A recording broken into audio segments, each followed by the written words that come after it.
21:11. Esto es Cartas sobre la Mesa a través de Televisión Universitaria. Gracias a usted por acompañarnos y gracias también a nuestro siguiente invitado. Está con nosotros el ex ministro de Defensa, Javier Zavaleta, quien tiene la gentileza de acompañarnos. Don Javier, bienvenido. Qué gusto tenerlo en este espacio. El gusto es mío, pues, y siempre a tu disposición. Don Javier, un año electoral donde Bolivia va a enfrentar un escenario político marcado por la incertidumbre, la crisis política y también el desgaste de liderazgos tradicionales. ¿Cómo ve usted desde su óptica este año electoral? Mira, lo positivo es que se está entrando en un debate general de lo que está pasando en el país y eso nos puede arrojar ciertas claridades de lo que pasa en Bolivia. Cuando haces un análisis de coyuntura político, siempre es importante, como se dice comúnmente, separar la paja del trigo. En este caso hay elementos o factores de la crisis que son fundamentales y hay otros que son secundarios, ¿no? Por ahora, la mayoría de los candidatos está entrando en cuestiones secundarias, yo diría empujados por la desesperación de dar respuesta a lo que está fallando en el país. Pero yo aprovecho aquí tu programa para hacer una reflexión a todos los que nos ven sobre los aspectos fundamentales de la crisis que vive Bolivia. El primero es de que es una crisis de Estado la que vivimos, no es una crisis simplemente de un gobierno, es una crisis de Estado donde las instituciones se han deslegitimado, todas las instituciones, no se ha salvado una. Órgano electoral, órgano judicial, órgano ejecutivo, con todas sus instituciones, policía, fuerzas armadas, todas, ¿no? Hasta el propio órgano legislativo se ha deslegitimado. Esa crisis de Estado podríamos sobrellevarla y atacarla si no hubiera otro tipo de crisis adicional, también un factor fundamental, la crisis de valores en la sociedad. Todos debatimos sobre la mentira, la corrupción, la maliciosidad en nuestras relaciones, pero resulta de que terminamos como conclusión diciendo que es un tema de los políticos, ¿no? O de algunos líderes de opinión. Y ahí nos solazamos diciendo de que es simplemente unos cuantos los que tienen sus valores derruidos, ¿no? O han relativizado totalmente sus valores. Y no es así.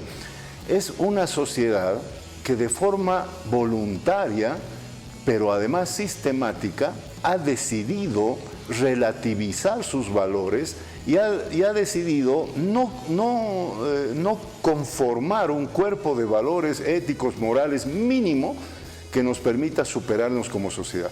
Es decir, y finalmente está otro elemento fundamental que es la ciencia, ¿no?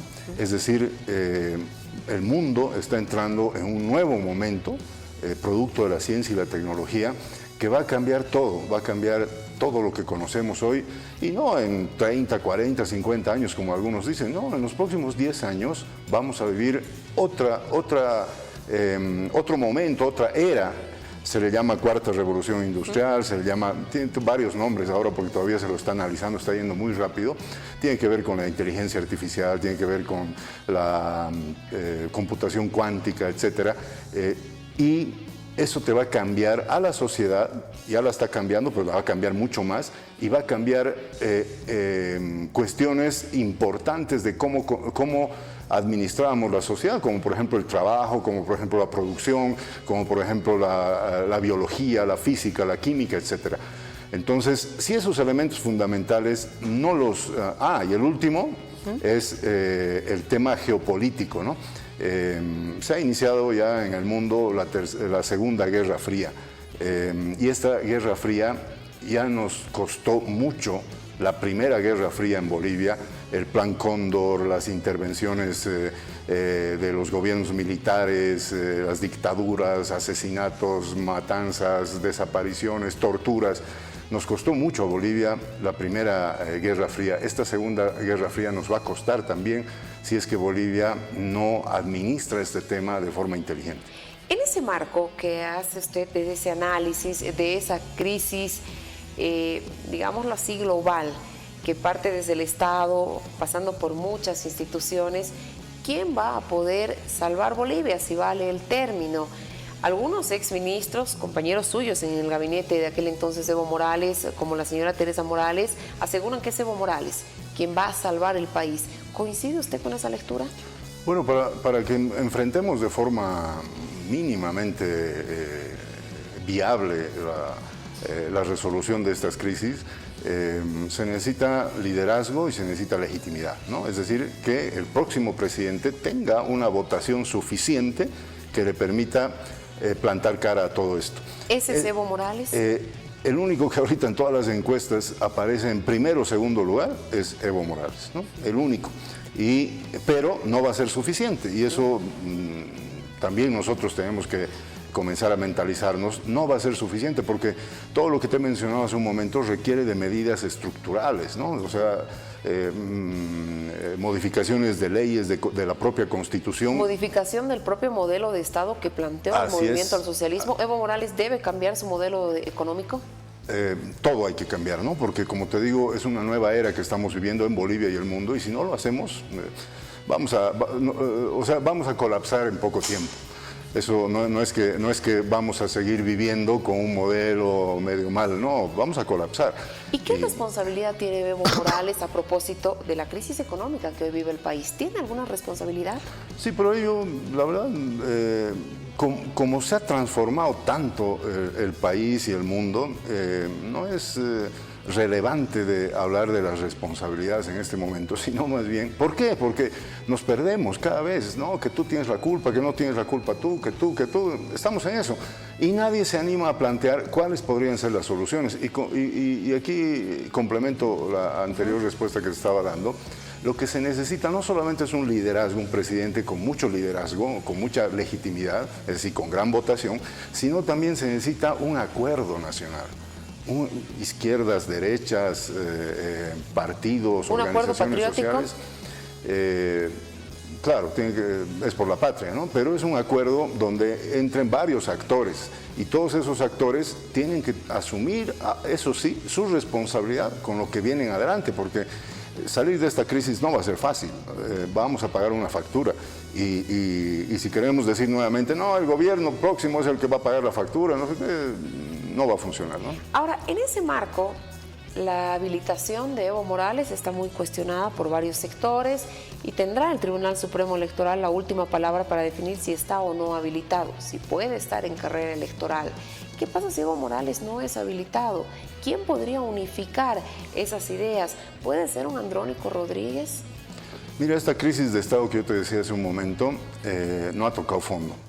Es decir, lamentablemente este tipo de crisis es como una helicoide, ¿no? Es decir, es como una espiral, pero descendente. Y en esos bucles no hemos tocado fondo aún. Y un bucle más de esta espiral descendente en la que estamos puede ser una metida de pata del órgano electoral que intente no habilitar a Evo Morales. Es decir, no va a ganar nada el país, no va a ganar nada la resolución de la crisis si hacen eso. Por el contrario, si insisten en inhabilitar a Evo Morales, lo único que van a hacer es prolongar más la crisis, avanzar más en esa caída que te digo de ese tipo círculo vicioso que cae para abajo y finalmente contribuir al colapso de todo esto.